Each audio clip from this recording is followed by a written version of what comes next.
ফালাকাটা ব্লকের কালজি হোটেল বটতলা কালী মন্দির পুজো কমিটির উদ্যোগে শনিবার কালজিপুর শ্মশানকালী মন্দির প্রাঙ্গণে অষ্টমী স্নানের আয়োজন হয়। জানা গিয়েছে, গত প্রায় 5 বছর ধরে এই অষ্টমী স্নানের আয়োজন করে আসছেন উদ্যোক্তারা। এদিন বটতলা কালী মন্দির পুজো কমিটির তরফে সুধানচন্দ্র রায় বলেন, শ্মশানকালী মন্দিরের পুজো কমিটি প্রতি বছরের মতো এবছর অষ্টমী স্নানের আয়োজন করা হয়েছে। কালজি, বেঙ্গান্তি, হেদায়তন নগর বিভিন্ন এলাকা থেকে পুণ্যার্থীরা এসেছেন।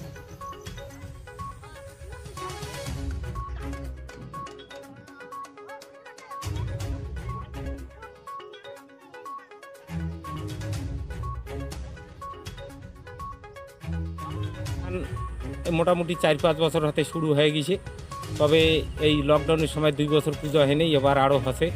এবার অত লোকজনের বেশি নাই।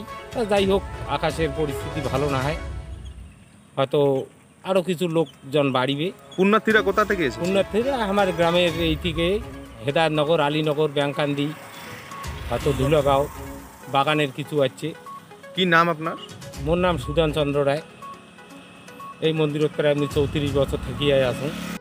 প্রতি বছর নয়, এবারও বটতলা কাজলিহল বটতলা পুজো কমিটি অষ্টমী স্নানের আয়োজন করছে, কিন্তু ওয়েদারের জন্যে এবার পুণ্যার্থী কম, তাই অসুবিধা হচ্ছে।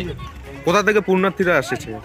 এই আশেপাশের গ্রাম থেকে, ব্যাংকান্দি, হেদায়তনগর, কাজলি সহ বিভিন্ন এলাকা থেকে আসছে। কতক্ষণ চলবে এই অনুষ্ঠান?